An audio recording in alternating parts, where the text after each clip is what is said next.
పూర్తి చేసుకుంది.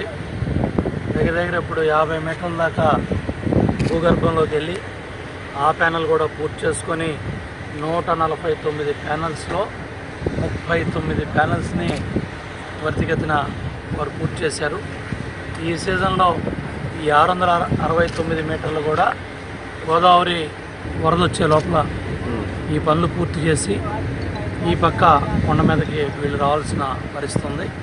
నెక్స్ట్ సీజన్లో మిగతా పార్ట్ అంతా కూడా నెక్స్ట్ సీజన్ టేకప్ చేస్తాం.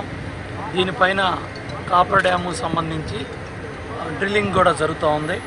డిజైన్స్ అన్నీ కూడా డిజైన్ కమిటీకి వెళ్ళినాయి. ఈ వారంలో కాపర్ డ్యాము కూడా క్లియరెన్స్ ఇవ్వబోతున్నారు. వచ్చే వారం కాపర్ డ్యామ్ పనులు ప్రారంభం చేయాలని కూడా ఈ నెల రోజుల సీజన్ కూడా ఉపయోగించుకోవాలని చూస్తూ ఉన్నాం. అలాగే స్పిల్వే బ్రిడ్జి డిజైన్స్ కూడా ఫైనల్ అవుతూ ఉన్నాయి. అలాగే కాంక్రీట్ పనులు అదేవిధంగా ఏదైతే ఇంకా 3.9 crore క్యూబిక్ మీటర్లు ఎంతవరకు ఉంది, ఈ సీజన్లో ఏ మేరకు చేయాలి, నెక్స్ట్ సీజన్కి ఏ మేరకు చేయాలి, 902 హిల్ ఎప్పుడు పూర్తి చేయాలి, ఇవన్నీ కూడా ఒక ప్రణాళిక ప్రకారం ముందుకెళ్తా ఉన్నాం.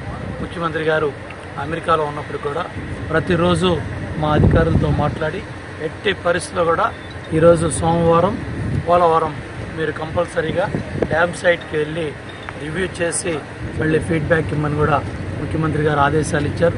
ముఖ్యమంత్రి గారి ఆదేశాల మేరకు మా సెక్రటరీ అలాగే మా ఇంజనీరింగ్ చీఫ్ వెంకటేశ్వరరావు అలాగే మా అధికారులంతా కూడా డ్యామ్ సైట్ టోటల్ ఇప్పుడే గేట్స్ దగ్గర కూడా వెళ్ళి వచ్చాను.